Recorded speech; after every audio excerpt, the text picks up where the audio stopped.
أعوذ بالله السميع العليم من الشيطان الرجيم بسم الله الرحمن الرحيم الحمد لله رب العالمين والعاقبة للمتقين ولا عدوان إلا على الظالمين والصلاة والسلام على خير خلق الله محمد بن عبد الله وعلى آله وصحبه ومن والاه.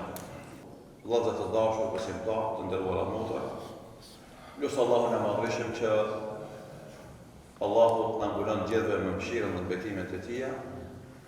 Lutë Allahun e Madhërisht që Allahu t'i pranon për nesh të gjitha adhurimet dhe lutjet tona. Lutë Allahun e Madhërisht që Allahu t'na shton udhëzimin dhe t'na bën shkak për udhëzimin e familjeve dhe popullit tonë përgjithësi inshallah taala.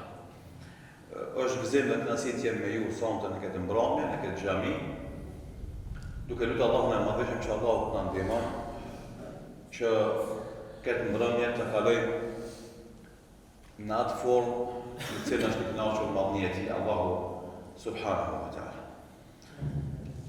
Duke menduar gjendjen e muslimanëve këtu te na, ka përzgjedhur të flas për një temë që mendoj se është thelbësore dhe bazike në ndërtimin e identitetit dhe karakterit të muslimanit bashkëkohor. Çdo musliman, momenti që ballafaqohet me kundërshtar dhe i kushtohet të rrethi dhe i imponohen disa situata, fillon me ndi veten të ligsht, të dopt, të pafuqishëm. Dhe kjo me automatizëm ja humb atij si individ dhe neve si komunitet krenarin. Dhe në mungesë të krenarisë, njeriu fillon edhe e humb kontributin e tij për zhvillimin e shoqërisë ku ai jeton. Megjithëse muslimani, si individ, kudo që shkon, ai hajr çon. Kudo që shkon, ai filiz të dobishëm bjell. Kudo që shkon, ai energji pozitive reflekton. Mirë po, për shkak të trysnive dhe presionet vazhdueshme, mbjellet tek ai një frikë, një shqetësim, e humb krenarin, edhe humb e përsin, të cilën e fiton me mësimet e Islamit.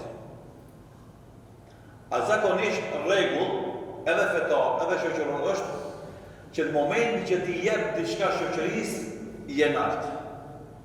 Momenti që ti fillon me marr nga shoqëria je poshtë. Pejgamberi sallallahu alaihi wasallam thoshte: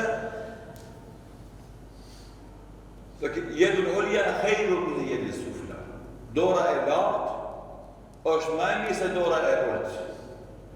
Yedullahi al-mu'tiya. Dora e lartë është ajo që jep.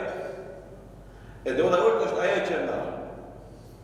Andaj muslimani do ketë e përzier çdo shoqëri ku ai gjendet për momentin që ai i jep diçka shoqërisë.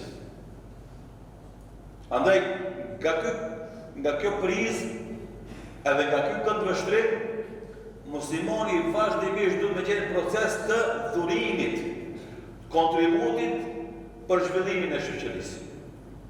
Jo të ai që merr nga shoqëria, do është dembel, është pasiv, edhe do thotë është parazit, gjërat e gatshme i merr nga shoqëria, nuk jep shërbim asgjë. Tani shifne, momenti i dhënies lidhet me dy komponente, diturin dhe krenarin. Momenti i mosdhënies lidhet me dy të kundërtat, ignorancën mbi fen dhe mungesën e krenarisë. Dhe andaj unë sot duhet të potencoj krenarin e muslimanit që duhet ta ketë vazhdimisht në jetën e tij. Për shkak se Islami si fe e bën besimtarin krenar. Po jo krenarin kuptimin e mendjemallësisë dhe arrogancës, po krenarin kuptimin e përësisë së mësimeve islame ndaj të gjitha ideologjive që i ka bota. Dhe argumenti më i madh për ma ndihmu mua dhe ty këtë fakt është Bjetesa e Islamit tash e 15 shekuj, ka që të gjitha sfidave ideologjike edhe ushtarake që ka pas ummeti Islam në histori. Sigur mos kishte qenë Islami i fuqishëm me sistemin e vlerave që i ka, nuk do kishte fuqi me mbijetu ka që të gjitha këtyre sfidave ideologjike që i vinë edhe i kanë ardhur vazhdimisht brenda shekujve. Dhe sot, përsëri ngelet Islami nevojë domethënë e madhe, e rëndësishme dhe emergjente për zgjidhjen e shumë problemeve që i ka bota.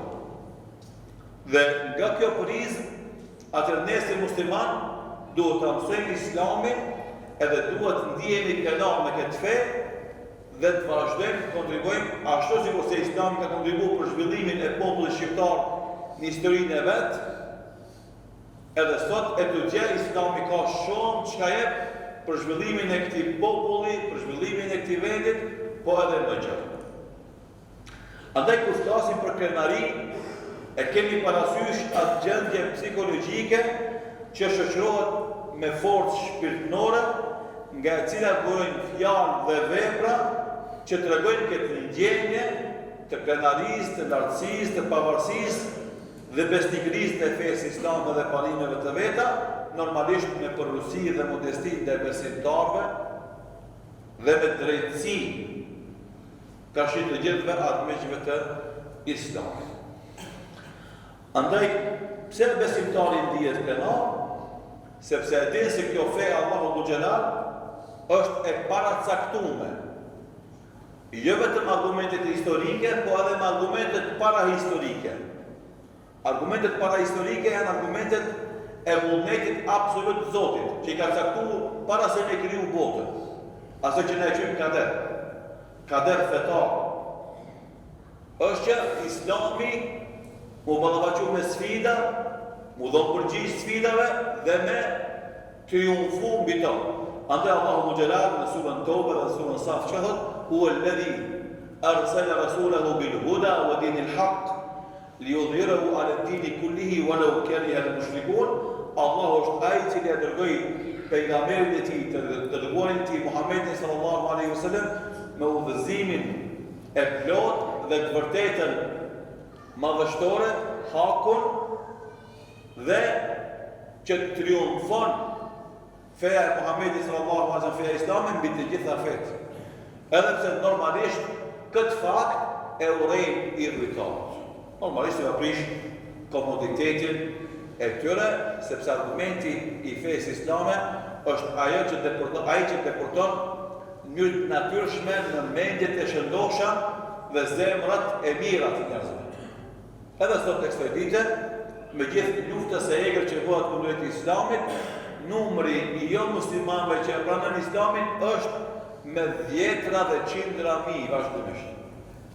Megjithëse mungon davetin te tyre, megjithëse muslimanët nuk janë aq ekspeditiv në thirrjen islame, numri i jo muslimanëve që pranojnë Islam është në rritje e sipër. Dhe për to arsye, pasi që Islami ka këtë fuqi të ballafaqimit, të triumfit, besimtari duhet me e përjetu këtë krenari. Shinde, e keni dëgjuar ndoshta rastin e Abu Dharrit radhiyallahu anhu, është një rast shumë interesant. Abu Dharri vjen me këtë takot me pejgamberin sallallahu alaihi wasallam, kur thirrja islame zhvillohej me këtë 3 vitet e parë në mënyrë të fshehtë. Takoheshin besimtarët në shtëpinë e Arkam ibn Arkamit, edhe Abu Dharri kishte ardhur nga fisi i Ghafar, larg Mekës, edhe donte të takonte Muhamedit sallallahu alaihi wasallam. Ndeti një javë për afërsisht Mekën, qapa aty. Pinte ujë Zemzemi, edhe rrotulliste në qabe e prit ke momentin të takon Muhamedit sallallahu alaihi wasallam. Dhe në momentin që takoi Muhamedit sallallahu alaihi wasallam, Abu Dharri radhiyallahu anhu e pranoi Islamin. Dhe i tha Muhamedit sallallahu alaihi wasallam, çka më urdhon? I tha, përcjellë porosinë e Islamit tek populli jot. Ama tha mos bën asgjë derisa të ishte populli jot të vendit i popullit Ghafar. Mirë po Abu Dharri radhiyallahu anhu në momentin që e pranoi Islamin, e tha shahadetin ju mbush zemra e tij me iman, shpirti i tij me energji, mendja e tij me vendim të prerë, tha ja Rasulullah, nuk muj me pritun e me shqiptu shahadetin dhe me thim njerëzit besim derisa të mëjt e fisjen. Po ja nisi për Mekën.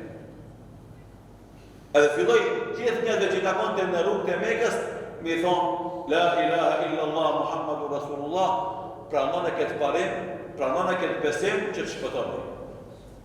E i dhujtat e Mekës, kur e ndëgjun e Budherin duke e shqiptu shahadetin, dhe duke e i thira të në shahadet, ju vërsurën. Deri sa doli Abbas ibn Abdul Muttalibi, nigje e pejgamberit sallallahu alaihi wasallam, dhe i tha o njerëz, çka jeni bo? Ju deni me mbyt këtë njeri, a kjo është nga fizi Ghifar. A udhëtimi jon i tregtisë shkon ka vendi këtyre.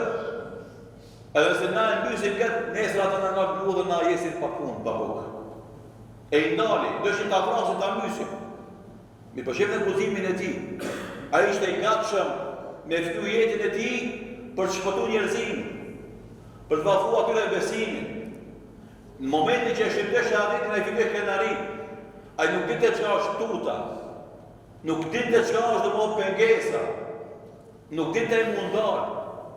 E shfrytëzonte momentin që sa më shpejt bëhet se për më udhëzu dikam, me pranu Islamin dikush. Para mendoni ky rast me atë që neve na ndodh, sa herë na hezitojmë dikujt të fol për Islamin.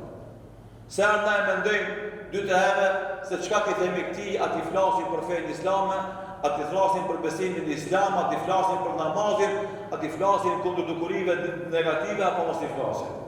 Sa thua, çka kam të thonë ai me mua, çfarë etikete kam më thonë, çfarë klasifikimi kam më thonë, e kështu me radhë. Andaj kjo kenari që e fitoi Abu Dharr radhiyallahu anhu e bëri atë të gatshëm për të ftuar, për ta ftuar atë popull të Mekës në Islam, dhe normalisht edhe popullin e tij në përgjithësi. Pse? Sepse ai kishte kuptuar atë që Allahu në Kur'an e ka potencuar vazhdimisht kur thot walillahi al-izzatu wa li rasulihi wa lil mu'minin walakinna al-munafiqina la ya'lamun. Allahu i takon krenaria. Pejgamberit sallallahu alaihi wasallam takon krenaria dhe besimtarëve. Andaj Allahu i takon krenaria sepse Allahu është i gjithdijshëm dhe i gjithfuqishëm. Dhe vendimet e tij janë absolute, askush s'ka mundësi mi dalë kërshim vendimeve të Zotit të xhelal. Pejgamberi sallallahu alaihi wasallam sepse është i deleguar i Zotit, është në mbrojtjen e tij, edhe normalisht imani i tij është i plotë dhe ai gjithashtu e ka krenarin e plotë. Edhe besimtari gjithashtu. Momenti që imani i tij është i fuqishëm, momenti që dija e tij është e mjaftueshme, ai është krenar. Nuk e përul vetën e vet, nuk e ndërshmon vetveten. Po e manifeston krenarin e tij me dignitet, duke imponu respekt të tjerë ndaj tij. Andaj besimtari e tregon krenarin e Islamit kur e fal namazin çdo kund kur i vjen koha me fal namazin. Nuk e mendon atë falna mos falna se çka kanë më thonë ata nëse falna. Kudo që je, kur vjen koha e namazit e fal namazin. Vajza muslimane e tregon krenarin e vet të Islamit momentin që e bën shamin.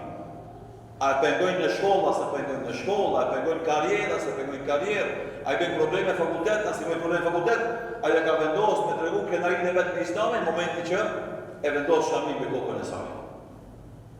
Edhe i riu dhe ereja e tregojnë krenarin e vetë në Islamit në momenti që, kjo është shumë në nësi me kuptu të rritë, momenti që a e mbron derin e vetë, edhe ajo e mbron derin e vetë, me gjithë provokimet e shumë të që sot provokohen me të edhe djemët e vajzat, ata dhe ato e tregojnë krenarin e tyre duke ruajtur derin e vetë. Rrjetet sociale,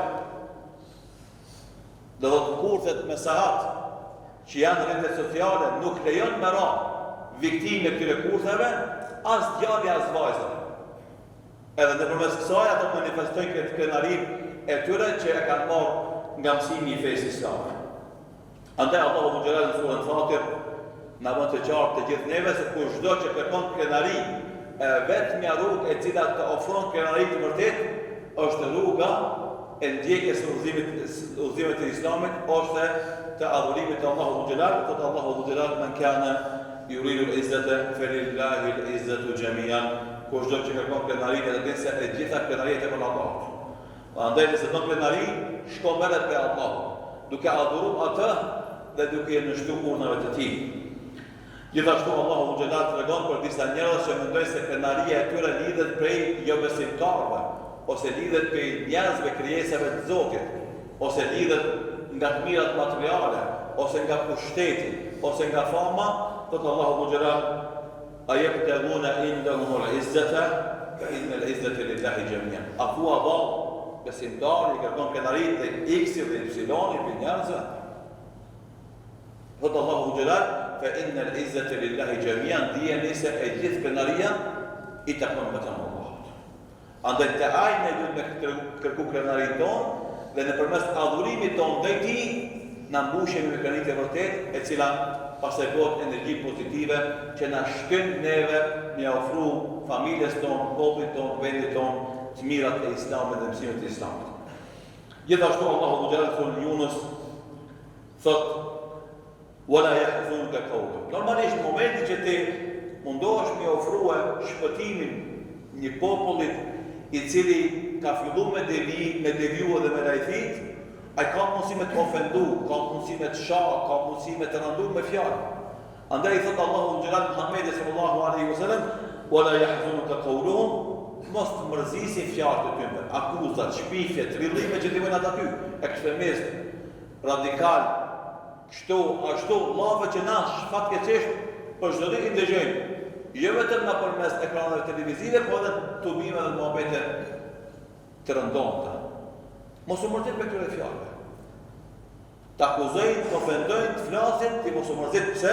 Thotë Allahu xhallahu innal izzata lillahi jami'an, sepse e gjithë krenaria tek Allahu. Edhe na nëse jemi mirë me Allahun, na duhet me rujt krenarin tonë. Nuk duhet me leju me ra poshtë e me ja leju dikujt mu dall edhe na përkon neve.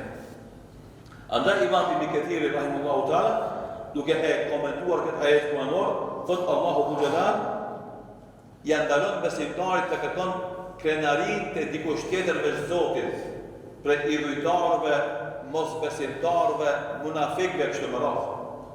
Por ata duhet të ndihen krenar me faktin që janë besimtarë që adhurojnë Allahun xhelal e para, dhe e dyta ta manifestojnë këtë krenari të mrekullueshme vazhdimisht në jetën e tyre, duke treguar se kjo merret nga Allahu dhe adhurimi i tij, nga mësimet e Allahut dhe porositë e tij dhe nga zbatimi i rregullave të Islamit. Andaj, siç e përmendi Allahu xhelal sot Imam Kathiri, "Man kana yuridu al-izzata fa lillahi al-izzatu jami'an", kushdo që don ndonjë krenari, le ta di se gjithë krenaria i takon Allahu xhelal, dhe se thot Allahu i madhëshëm "Walillahi al-izzatu wa li rasulihi wal mu'minin walakin al-munafiqina la ya'lamun", Allahu i ka krenaria pejgamberit të tij dhe besimtarëve, mirë po munafiqët e gjetur nuk e kuptojnë. Shikoj, ky moment në këtë ajet kuranor është një sqarim i jashtëzakonshëm i shumë dukurive që ndodhin sot tek na.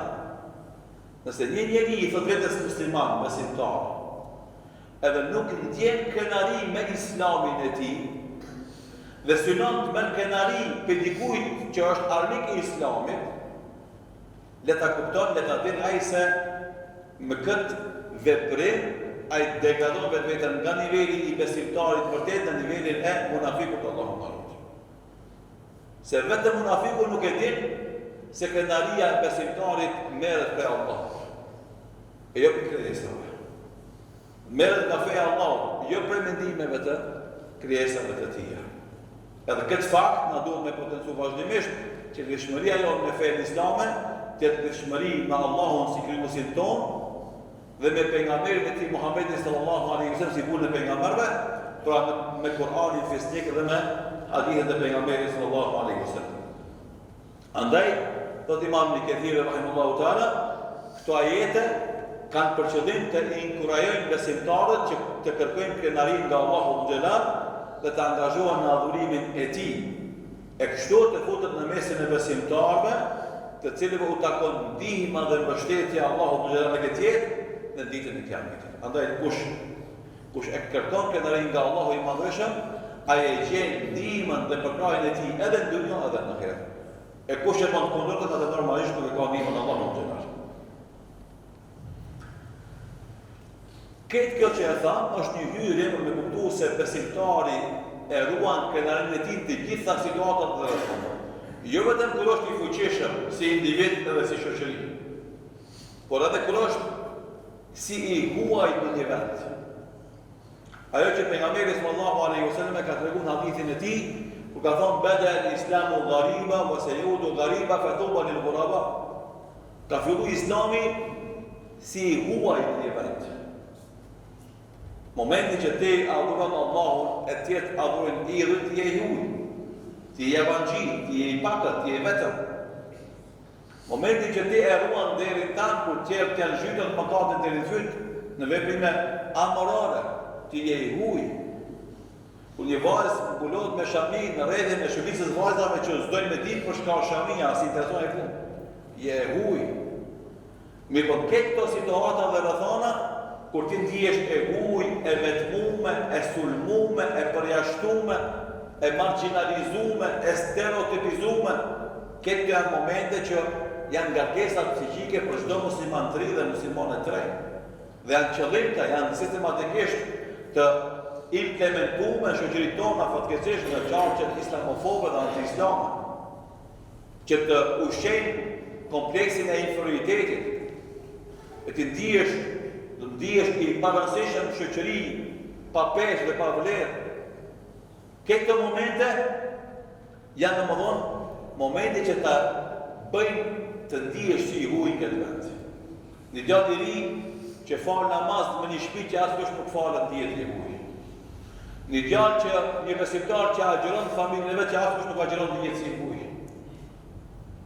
Njeri që mundohet me fitu pasurinë në halal, me djesë, me mund, pa hile, pa vjerë, pa mashtru, ndihet si i huaj në mesin e tregtarëve që se kanë ngale, a është halal, a është haram fitimi i tij. Një djalë i ri që e mbron derën dhe moralin e vet, dhe nuk lejon me bë mëkat, ndihet i huaj në mesin e të rive që vazhdimisht i tregojnë atij rrëfime, tregime të jetës amorale që bëjnë ata. Një vajzë e re që e mbron derën e saj, situatë ku shoqet e veta tregojnë se çka bëjnë ata në pjesën e jetës private të tyre me imoralitet, është ndihet e huaj. Edhe ai vajzë që e vendos shamin në një ambient ku shumica nuk janë me shamin, bile kundërshtojnë, ndihet e huaj. Në këto momente, ku ti ndihesh i huaj, e përjashtuar, marginalizuar, asnjëherë nuk i drejt në krenarinë e Islamit. Përkundazi edhe në këto momente, ti duhesh me ndi krenarinë e Islamit dhe mësimet e Islamit edhe me vazhdu, me kontribu për me ndryshu këtë situatë, duke tentu me i ofru Islamin si zgjidhje dhe alternativë për jetën e tyre. Andaj shifni shembull nga historia e parë e Islamit. Bilali radhiyallahu anhu.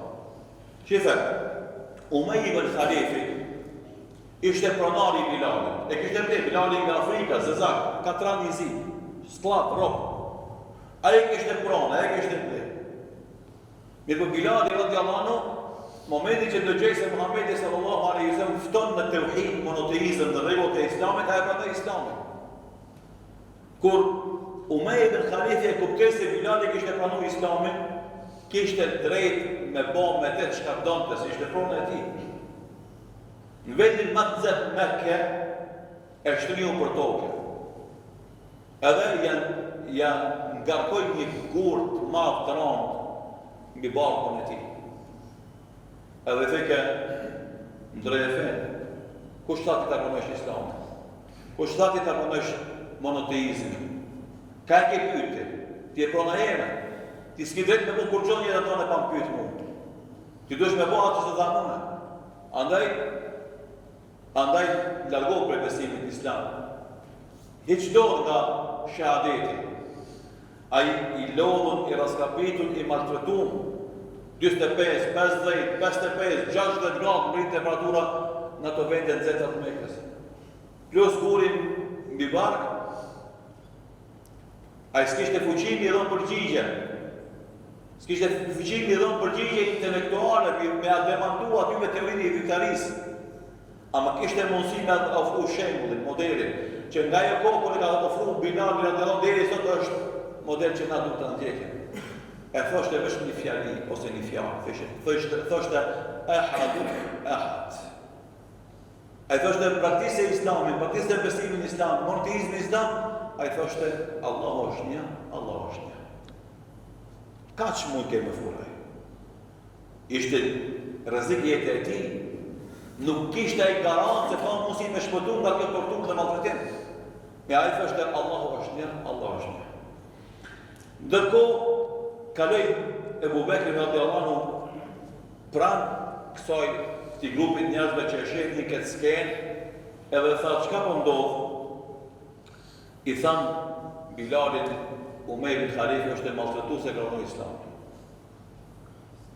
I tha Ebu Bekri radiallahu anhu për sa para e shehin. Ai Umejr ibn Khalifi ishte i rënë me të, i livi pak parë, tha Bilal, Ebu Bekri dhe sa dush lirë, tha unë e me gatë shumë e blej.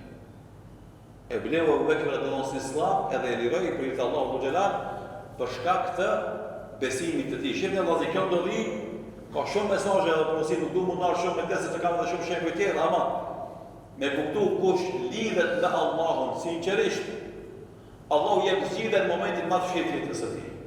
Bilali radiallahu anhu, kur e sfidoi pronarin e vet Umejr ibn Khalifin, nuk kishte garanci se ai ka më shpëtuar nga kjo ndodhi, s'kishte garanci. Rreziku për jetën e tij ishte shumë i madh. Mirë pa i vazhdoi me pohue monoteizmin islam, do thonë Allahu është një, Allahu është një. Kjo lidhje sinqert dhe fuqishme e tij me Allahun u bë shkak që Ebu Bekri radhiyallahu anhu më ardhi me vlerë dhe me lirë. Edhe për atë moment me qenë njeri i lirë, edhe si njeri, po edhe besimtar i lirë në adhurimin e Allahut. Andaj moje men, edhe unë si hoxha dhe kisi xhamat, nëse na lidhe me sinqerisht me Allahun, edhe i mbështetjen e fuqisë së Allahut, të gjitha momentet e fshira me cilë kanë më ballavaçuna, do të vjen ndihma e Allahut, do e çon Allahu dikën me na çel udhë e shpëtimit, me na çel udhë e zgjidhjes dhe rrugëdaljes. Ama do të shkoni i bindur, jo i hamendsuar, jo ata bëja mos ta bëj, ati përbahen mos i përbahen, adamja dobija. Po t'jesh besnik në parimin tanë në Allahu Gjellar dhe pastaj t'jesh i sigur se Allahu i madhëshëm ka me shpëtu. Abdullah ibn Mesudi radiallahu anhu, këtë kanë fillim të islamit e vllazë. Janë shembuj që neve duhet të i përsërit për me kuptu se në ato kohrat e vështira, këta besimtar e mbanin islamin mbi supet e tyre, megjithse u rrezikoi edhe jetën e tyre. Abdullah ibn Mesudi radiallahu anhu ishte njëri që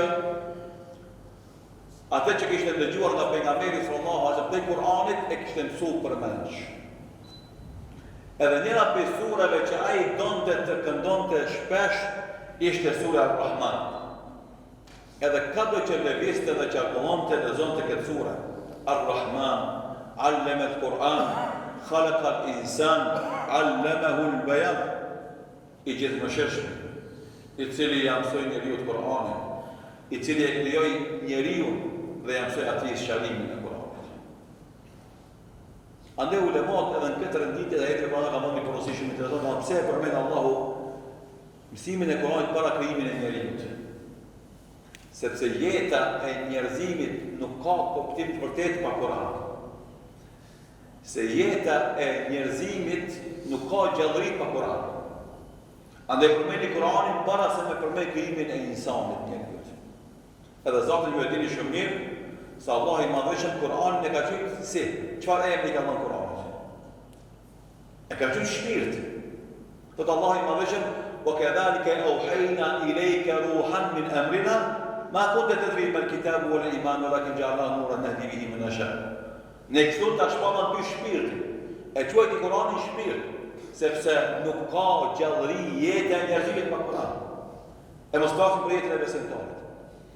Abdullah ibn Mesudi radiallahu anhu e donte këtë sure, edhe kado që qarkullonte e këndonte. Mirë po, ky leximi i Kur'anit i pengonte i dhujtarëve. Se vatrazonte gjith që i kanë ndarë. Bashkësonte ideologjinë e dhujtarëve që kishin ata. Edhe i thëshin qetu po, nalu, mos të provokon me leximin e këtyre ajeteve kuranore. Edhe thëshin njerëzit, ky është të lexu ato fjali që i vijnë Muhamedit. Dhe alish që i donë me na provoku neve. edhe e kapën i rujtarët, e rrëhen, e maltretun, e përgjakën, e bon me shenja. Kërë këthy Abdullah ibn Mesudit e besimtarët, i thanë, pse po këndon Kur'an publikisht? Ti e din se situata është e rëndë. Njerëzit nuk durojnë. Ti e zotën i lisht, Abdullah ibn Mesudi radiallahu anhu ka qenë njëri fizikisht i dopt. Si themi na kot se ligurët. Ti mos i provokon se ti edhe s'ki fortë dhe i dopt mbysin. A kemi thonë mos i lexo Kur'an publikisht se kanë me të rrej, kanë me të mytë. E thëke Abdullah ibn Mesudi radiallahu anhu, thëke shife, kur armisht e Allahu nuk më janë dukur ma të paranceshëm se këto momente. Une edhe nesër ka me darë me lezu Kur'an. Nuk kishte frikë, me që se ishte i dopë fizikisht, ata ishin të fort, ishin kalavullët, muslimat ishin pak, në fillimin e Islamit. Thëke unë nuk ndale nga lezim një Kur'anit. Kur s'tut në apitemve? Tuta vllazni nuk vjen për dikujt në moment që ti ki bindje se ti ma i fuqeshëm saj. Për shembull, nëse sulmon një macë, zakonisht burat nuk tutën për macës sot, edhe një macës tutën të bura. Ama me sulmon një macë, kur kush nuk ik për macës, se dhe se macës nuk ka fort me të mund me të gridh, po danë të më dhonë i vogël. Ama me sulmon një qenë, do të mbrosh, po me sulmu një arush ik. Do më mëse se mendja jote është e polisur, se arusha është ma e fort se ti, ma e rëndë se ti, dhe në momentin që sulmon, kësë mund është me rezistu, edhe ik. A dhe kjo është regull, dhe njëri ju frigohet për ati që me nësë se është ma i fuqishëm se ki. E kur ki imani në zemrën tonë, kur ki lidhin me Allahun e këtë fuqishëm, s'ka kushtu ty. Në aspekt besimor, po flasë, në aspekt fizik, përse i të tutesh për ati që është ma i malë se tjede. Ama imanit je fuqi, me të cilën ti përballash me të gjitha fuqi që sulmojnë ty. Andaj Abdullah ibn Mesudi radiallahu me gjithë se ishte i dopë fizikisht, tha, do thotë unë edhe nesër të armëzush, se kur ma të paranceshëm, ma të dopë, ma të pavleshëm, s'mi janë duke besimtarët edhe kërë se sa në këtë rast. Në betejën e Uhudit, ndodhi, e dini betejën e Uhudit, aty u vranë 70 besimtarë musliman vranë dëshmor. Beteja përfundoi me humbjet muslimanëve, muslimanët u strehuan në kodrin e Uhudit. Aty ishte pejgamberi sallallahu alaihi wasallam i lëndu, ishte Abu Bekri dhe Omeri, ishte edhe Ebu Sufjani. Në atë kohë Ebu Sufjani ishte nënën e i rujtarëve, që kishin ardhur nga Mekka me luftu kundër muslimanëve në Medinë. Edhe Ebu Sufjani, kur u ndal lufta, muslimanët u tërheqën, u ripozicionuan në kodrin e Uhudit, tha Ebu Sufjani, filloi me i provokue besimtarët, a është Muhamedi në mesin e tyre? A është gjallë ibn Abi Kuhafe, Abu Bekri? A është gjallë i biri Hattabit, Omeri? Pejgamberi sallallahu alaihi wasallam tha, heshtë mos fani. Sepse edhe kjo është një strategji që po të bën me luftën, jo çdo herë duhet me dhënë përgjigje armikut, përgjigje momentare. Se çdo përgjigje që i jepet aty për aty armikut, ja plotson aty informatat që i duhen. Qoftë e pozitive, qoftë negative. Andaj heshtja është përgjigje më e mirë shumë raste se sa përgjigja konkrete. Andaj pejgamberi sallallahu alaihi wasallam u tha, heshtë mos fani. Tha Ebu Sufjani, sigurisht se i kena vrarë. Andaj së përgjigje askush. Sepse sikur të ishin gjallë, do të përgjigjeshin. Provokim. E këtë provokim, pejgamberi sallallahu alaihi wasallam po hesht, Ebu Bekri hesht, ama Omeri po vlan. Karakter. Omeri po vlan, edhe do të me fol. Edhe i thot, këtë dhep të jam në Sufjan. Por rejnë, o Ebu Sufjan, o armik i Allahut. Allahu ka me në lënë neve gjallë, edhe shumë kohë, ama ty ka me të përshësu. Kënaria e Islamit nuk e la Omer radiallahu anhu me e vazhduaj muhabetin e tij, sikurse i ka shkatruar muslimanët, edhe mos ka kush e vazhdon këtë fe.